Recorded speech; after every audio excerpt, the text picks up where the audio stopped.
Good evening, cryptid lovers of the internet. I'm Alexa, the resident ooky spooky girly around these here parts, back today to touch on a subject I haven't had the pleasure to talk about in a hot minute. For those who might be unaware of exactly what cryptids are, they're animals that cryptozoologists believe exist somewhere in the wild, but whose present existence is disputed or unsubstantiated by science. In more simple English, they're the creatures that we all know exist, but science and the government haven't been able to fully confirm their existence enough to make them, well, legitimate. Most of them are terrifying and never exactly something I hope to run into in person, outside of maybe Nessie, but fascinating to research and discuss. Before I go off on one of my ADHD tangents, here are the top 5 unexplained cryptid sightings scarier than the Wendigo. In 5th place, we have flying monkeys. Yep, you heard me right.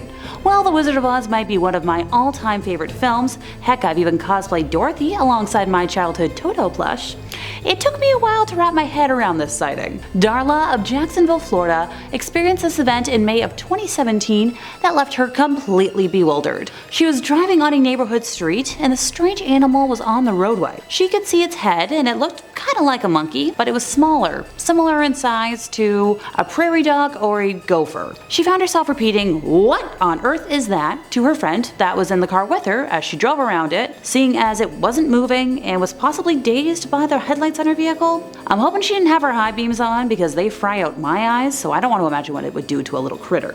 Her friend thought it was like a possum at first, until they passed it and agreed that it definitely didn't resemble a possum, but they still couldn't come to a consensus on what it was. Darla turned the vehicle around and all she could see were wings that seemed way too large for the size of what she had seen flying away. Now the logical part of her brain took over and deemed whatever the heck it was too big to be an owl, so maybe it was snatched up in the sky by an owl? At this point we've named off every similar creature in the same size range. Darla pulled over to mentally dissect what she had just seen to try and make sense of it. It was a being that was kinda on the smaller size, with a head, a neck, the ability to stand solidly on 2 legs, oh, and with extremely large wings. I was gonna say, that was almost my description. If anyone has any solid guesses, feel free to let me know in the comments. She knew that the nearby Walmart had monkeys living in the parking lot after independent owners let them escape, leaving her confused for eternity. All that comes to my brain after that description for me personally is the damn IKEA monkey, but wearing like a Wizard of Oz evil witch uniform instead of the oversized coat. I'm glad Darla managed to avoid any harm to herself or to her vehicle, but I know I'll be wondering exactly what the heck that creature would be for the rest of the night. Yeah, I got nothing. In 4th place, we had a Manananggal from the Philippines. I swear I do look up how to pronounce new words, but my tongue just doesn't like them on occasion, and sometimes I get led astray by false pronunciation videos. 2 young women in Talisay City are positive that they spotted this creature. The name comes from the Tagalog word tanggal, which means to remove or to separate. Oh, for those of us who aren't experts on this creature, it's a being whose upper body separates from its lower body, possesses fangs and wings that give them a vampire-like appearance, and resides exclusively in the Philippines. This creature is said to favor preying on sleeping pregnant women, using an elongated proboscis-like tongue to suck the hearts of fetuses or the life source of someone who is sleeping. Now, as usual, local police are trying desperately to cover up this spotting, but thanks to social media, that's getting harder and harder for them to do.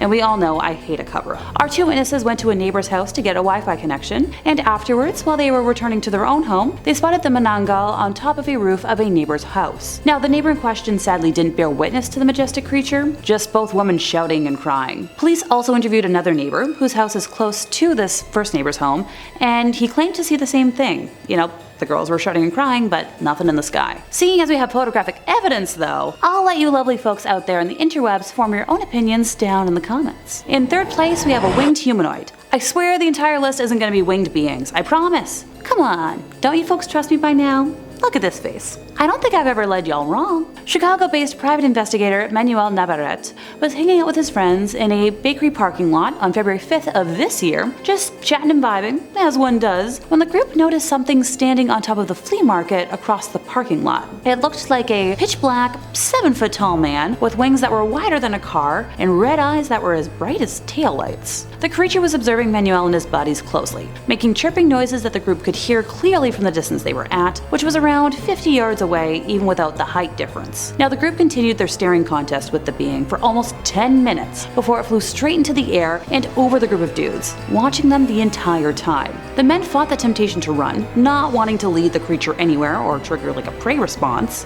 They estimate the entire encounter happened between 11 to 11:30 p.m. and it was a rather clear evening, so there was no chance of clouds warping what they saw. I'll leave you folks with something fun to ponder over. This is the 8th confirmed sighting reported in that area since 2017, and no one is positive what the heck this creature is, just that it's out there. In second place, we have a Glimmer Man in Chicago. See, I told y'all. No more winged whatevers. The only connection this encounter has to the last one is that they were both based out of Chicago, but in different areas of the city and took place within the last year. Other than that, no relation. Stella's experience took place on September 2nd of 2022, after a day of running errands for her elderly father, when she had returned to his apartment building and 6th floor residence. She went out on the balcony for a cigarette break, just standing and allowing her mind to go blank, when she noticed a weird large tree around 20 feet away. Yes, I'll obviously elaborate. One of the branches on the tree was bowing quite heavily, but Stella couldn't see anything on it that could be responsible for weighing it down. So as she was staring at the branch and trying to make sense of what her eyes were seeing, an intense feeling of dread and fear came over her, as if every part of her body was screaming at her to turn around and run, but she didn't know why. At this very moment, the bowing branch that she had just been observing began to shake violently, and despite her internal instincts still screaming at Stella, leave, curiosity had now gotten the better of her, and she started to move along the railing to get a closer look. As your friendly narrator, this is where I interject and tell anyone with some sense to, run! But hey, what do I know? It's not like I talk about this for a living. A small form began to glimmer on the branch, and as Stella continued to watch in shock, a transparent human figure that shimmered a yellowish-whitish color developed. Stella snapped out of her fixated stare and quickly took a step back from the railing, realizing finally that this is something that maybe should be feared. Glad the old common sense kicked in after the overwhelming fear, dread, and visual should have kicked in sooner in my opinion, but that's just my usual snark kicking in. The shimmery being eventually dropped out of the tree, landing behind a man who happened to be walking past at the time. Now the walking man spun around, his reaction similar to as if he had been hit with an object from behind, and was confused when all he saw was a cloud of smoke. Oh, by the way, the shimmery man had disappeared in the puff of smoke almost instantly after hitting the ground. Now Stella waited for some time, expecting to see this thing re-emerge from the dust or smoke, but it was completely gone. At the same time, another neighbor just a few floors below Stella and her dad had also observed exactly the same thing as her and managed to confirm all the same details. Now the neighbor and Stella then managed to track down the man who was walking past a few hours later, and after a conversation, confirmed that he had felt the weird impact, the overwhelming dread, but didn't see anything. Stella is positive that the Glimmer Man still roams the area, often feeling the overwhelming emotions from the day whenever she visits her dad, but hasn't spotted it since. My heart goes out to her, and I hope whatever it is buggers off soon for her sake. In our first place, we have an aquatic cryptid in Vancouver. I swear ending today's video on a Canuck tale wasn't planned, but when it works, it works. Taylor Wallace is a private investigator based out of BC who was hired to find evidence of a person that's gone missing without a trace, only to find after a more than 6-year investigation evidence of large clawed creatures that could very well be eating people.